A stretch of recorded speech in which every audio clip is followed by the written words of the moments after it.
Chers citoyennes et citoyens, il me fait plaisir de vous présenter un compte rendu de la séance municipale qui s'est tenue le 8 mars.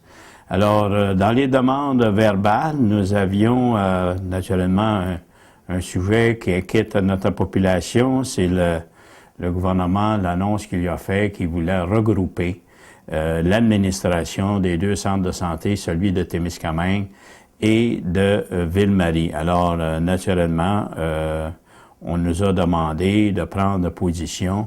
Alors, on savait qu'il y avait une réunion qui s'emmenait entre les agences et le conseil du centre de santé de Témiscamingue.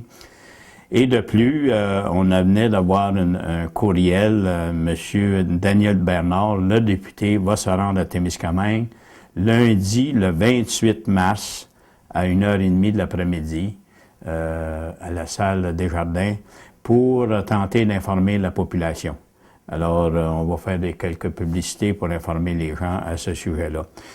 D'autres demandes verbales que nous avons eues, le Women's Community League, alors les femmes chrétiennes, une madame qui est venue puis qui demande un support pour aider les gens qui sont dans le besoin.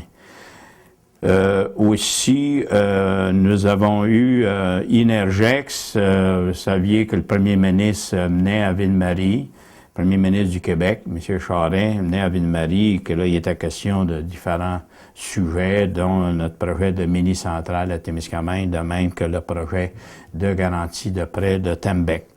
Alors, ces choses-là ont été mentionnées. De plus, on mentionnait aussi de l'information. Naturellement, il était d'avancer l'heure d'une heure à minuit samedi. Et aussi, le lancement de notre usine d'eau potable devrait être en opération lundi, le 14 mars. Alors, on est allé de ce qui est ensuite dans les loisirs. Nous avions une proposition pour faire une étude. C'est un programme, une étude pour comment pouvons sauver dans l'énergie, autant dans l'électricité que le gaz naturel, et on parle du centre ici.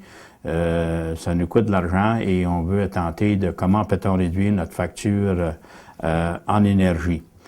Et aussi, vous avez pour l'utilisation de la glace, naturellement, les compresseurs et ainsi de suite.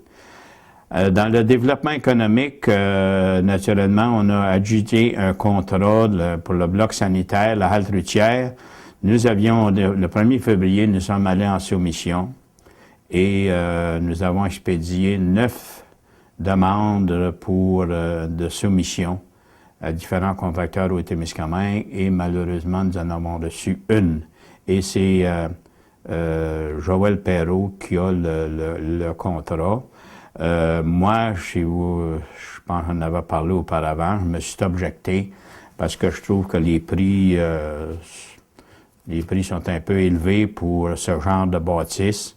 Alors, mais le conseil a accepté, faut aller de l'avant. Alors j'ai dit que je mettais mon droit de contre ce projet-là, mais il faut trouver aussi des solutions, il faut aller de l'avant, comme être prêt pour l'avenue du tourisme. Alors, il y a aussi, on a un programme pour les résidents, les gens qui achètent, deviennent propriétaires d'une maison pour la première fois de leur vie à Témiscamingue, ont droit, la Ville avait mis un programme qui donnait un don de 1000 $. Il y a certaines conditions, critères à remplir, et à date, nous en avons déjà, l'année passée, on avait instauré ça l'an passé, et là, nous en avons, cette année, nous en avons 6 à date, et on avait dit qu'on voulait se rendre à 10 000, et ils pensent que ça va peut-être dépasser le nombre de personnes qui vont demander ce programme-là. Alors, on a ajouté un autre 5 000 $ pour s'assurer qu'on ne prive pas les gens et qui sont éligibles à ce programme, de pouvoir l'utiliser. Dans l'administration, les comptes à payer, c'était 449 217. Sur ça, vous avez des frais de l'eau potable et aussi pour la